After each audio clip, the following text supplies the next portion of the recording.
नमस्कार। तो चलिए शुरू करते हैं। क्या न्यूज़ आ रहा है? न्यूज़ आ रहा है तुर्की ने ऐसा किया, वैसा किया। तो एक बार उस पे अपडेट हो जाते हैं। फिर फर्दर आगे गोल्ड पे क्या भूमिका रहेगा, उस पे भी हम लोग देख लेंगे, है ना? तो ये इस तरह का न्यूज़ जो है काफ़ी इंपॉर्टेंट है, तो इसको कवर करना ना पड़ेगा। तो चलिए शुरू करते हैं। तो सबसे पहले तुर्की हैज़ एग्रेसिव अच्छा, ओके।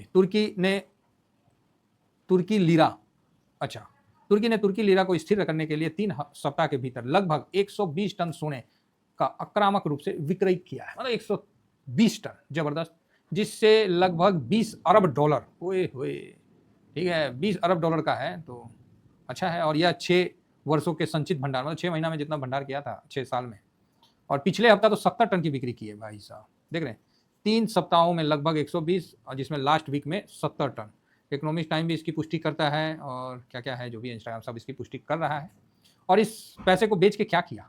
कहाँ बेचा? मतलब इस तरह का होता है ना। तो 6 वर्षों का जो संचित भंडार था, तो उस पे हुआ है, ठीक है। और तुर्की ने लीरा को, अपना जो उनका करेंसी है, उनको लीरा को बचाने के लिए, निम्न स्तर से बचाने के लिए, ऊर्जा और आयात की उच्च लागत को नियंत्रण करने के लिए इस प्रकार का कदम उठाया है। तो आखिर गोल्ड जो हम लोग नहीं कहते थे कि खराब समय में काम आता है, आया ना काम खराब समय में। तो वही चीज़ है, जैसे गोल्ड जो होता है नहीं है, मतलब मुसीबत में काम आएगा, तो भाई तुर्की के लिए यही मुसीबत है। तो चलिए अच्छी बात है, इंडिया को तो कम से कम डॉलर का रिजर्व है, तो इंडिया बचा रहा है।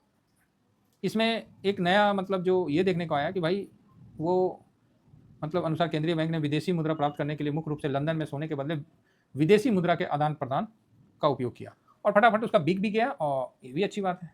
अब बेचने वाला समझदार है कि खरीदने वाला समझदार है, ये तो आने वाला समय बताएगा कि समझदार कौन है, ठीक है। तो इस चीज़ पे अब समझदारी पे ना बात आ गया कि भाई समझदार कौन है, बेचने वाला समझदार है कि खरीदने वाला, ये बड़ा इंपॉर्टेंट विषय हो गया। तो तुर्की अपने आप पीछे हट गया, इंडिया का दुश्मन भी है ना। तो 120 टन जो 114 था, 120 टन माइनस हो गया, तो ये नीचे हो जाएगा। ये मतलब इंडिया के खिलाफ हमेशा उल्टा सीधा बोलते रहता है। तो जो कहावत नहीं है कि आप अपना काम करते रहिए, जो भी आपके पीछे पड़े हैं वो अपने आप खत्म हो जाएंगे। तो अपने आप समझ सकते हैं कि उनका क्या स्थिति हो चुका है, ठीक है।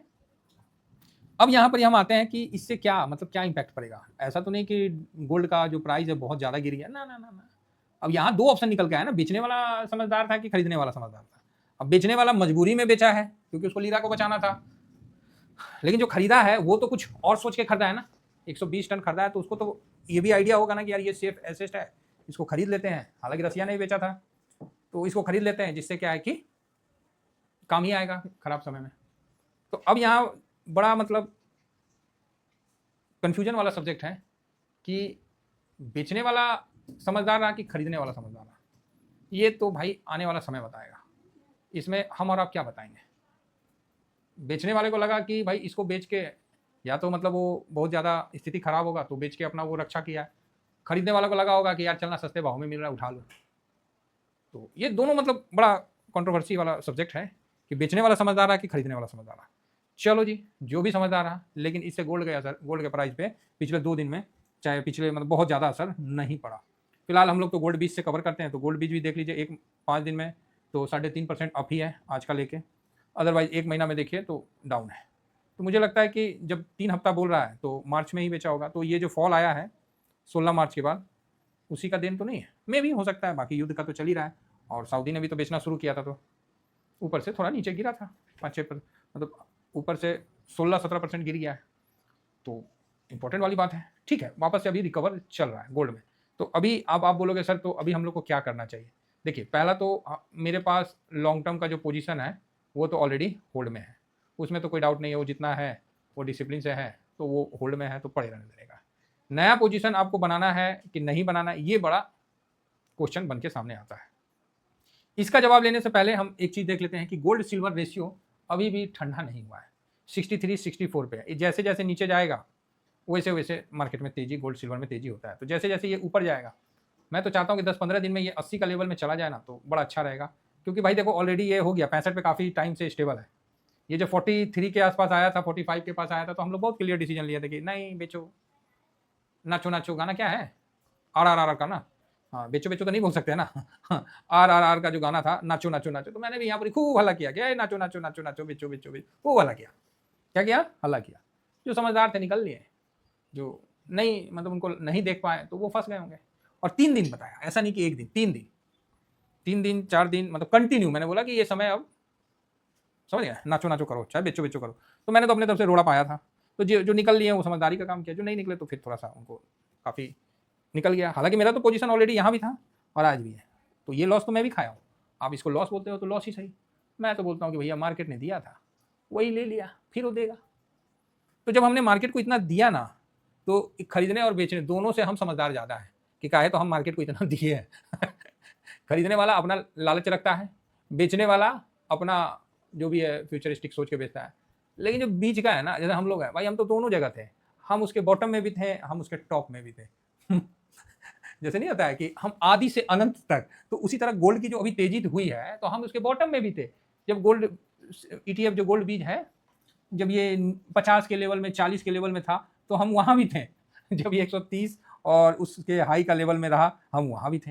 मतलब ये जो मतलब वो है ना, ये बड़ा खतरनाक है। 148 का जो हाई बनाया, हम वहाँ भी थे। ये जो कॉन्फिडेंस है ना, ये जबरदस्त कॉन्फिडेंस है कि हम इस जगह भी थे उपलब्ध। 64, 58, 52, 40 का लेवल भी देखिए दिखा देते हैं। आप लोगों को लगेगा झूठ, देखिए 40 का लेवल, हम यहाँ भी थे और हम यहाँ भी थे। 148 के लेवल में थे, तो दोनों जगह हम लोग थे। तो हम लोग यहाँ पर जो है तो है भाई, सीधी बात है। अभी क्या करना है, नया पोजीशन बनाना है कि नहीं बनाना, इस पर क्लियरिटी कहाँ से मिलेगा, अब आप बताओ। क्योंकि आप तो बोलोगे सर हमको क्लियर करो कि अभी हमको खरीदना है कि नहीं खरीदना है। तो अब हम आपको यहाँ क्लियर करते हैं कि मैंने 1 महीना का गोल्ड का और लगा दिया है। अब इसका टर्नओवर देखिए और डिलीवरी पोजीशन देखिए, आपको खुद समझ में आ जाएगा। थोड़ा सा नीचे चलते हैं, 1 महीना पहले, है ना। हालांकि 1 महीना तो झटका लग ही गया होगा, चलो कोई नहीं। तो यहाँ पर ही आपको कितना करोड़ दिख रहा है, तो इकाई दहाई सैकड़ा, 1000, 10,000, लाख, 10 लाख, बाकी आप 595 करोड़। चलो जी, 595 करोड़ 648%, ठीक है। 900 करोड़ 44, फिर देखिए 500, फिर इतना, 400 इतना, ये कम हो गया, नहीं तो इसमें तो ज़्यादा हुआ करता था। फिर 400 ऐसे ऐसे कम होता हुआ, फिर 366, इस तरह से होता है। हाँ, बीच में यहाँ पर काफ़ी अच्छा हुआ, 1240 करोड़, 832 करोड़, तो फिर मार्केट एक बार बाउंस बैक भी मारा। और जब 107 में गिर के आया था, तो उस समय तो मैं भी पॉजिटिव था कि भाई अभी तो ये अचानक से जो गिरा इसमें तो पॉजिटिव भी हुआ है। तो यहाँ पर ये 2529 करोड़ का भी बाइंग आया।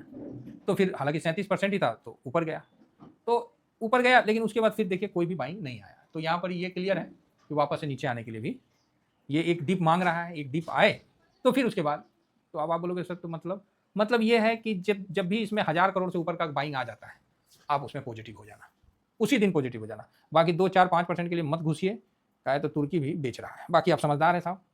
हाँ, यहाँ बाई सेल का रिकमेंडेशन नहीं है, बस मेरा ये कहना है कि 1000 करोड़ से जब भी ऊपर आ गया तो फिर देख लेंगे, या फिर गिरावट अच्छी आ जाए तो देख लेंगे, है ना। तो दोनों चीज़ के लिए हम लोग तैयार हैं। रही बात चार्ट में, तो गोल्ड बीज का एक बार 107 का लेवल आया था, तो वापस से आएगा तो 104 पे सपोर्ट था, क्योंकि 107 पे इसलिए सपोर्ट हुआ कि इस जगह इसने सपोर्ट लिया, और वो फर्स्ट आपको था कि वहाँ सपोर्ट लेगा, क्योंकि अक्टूबर में यही लेवल था जब मतलब हम लोग सोचते थे कि 3 डिजिट में जाएगा, वो 107 तक गया था, तो वहीं पर ही एक बार सपोर्ट लिया है। तो अब वो वापस थोड़ा सा नीचे आएगा तब देखेंगे, और नहीं तो फिर ये टाइम वाइज करेक्शन में जाएगा। तो यहाँ बड़ा पैसा इस जगह लगा के रुकना समझदारी नहीं है मेरे हिसाब से। बाकी सर लॉन्ग टर्म का पोजीशन ऑलरेडी होल्ड है, ये चीज़ हम आपको बता दें। नया पैसा लगा के यहाँ रुकना थोड़ा सा समझदारी नहीं है।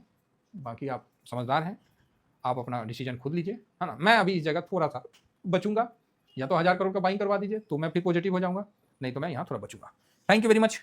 बोलने से पहले, मैं जो भी खरीदता हूँ, जो भी बेचता हूँ, मैं आप लोगों के सामने रख देता हूँ, स्विंग शॉर्ट स्विंग, ठीक है। तो आप इसको जरूर ज्वाइन करिए। बाकी जिनको शैम्पू और फेस पैक चाहिए, ये देखिए घर में निर्मित चीज़ है, घर में बनाते हैं, और आप लोगों का फीडबैक मैं तो देना भूल जाता हूँ। ये देखिए आप लोगों का फीडबैक काफ़ी शानदार आता है, इसके लिए मैं आप लोगों का आभार व्यक्त करता हूँ। Thank you very much. जय हिंद, जय भारत।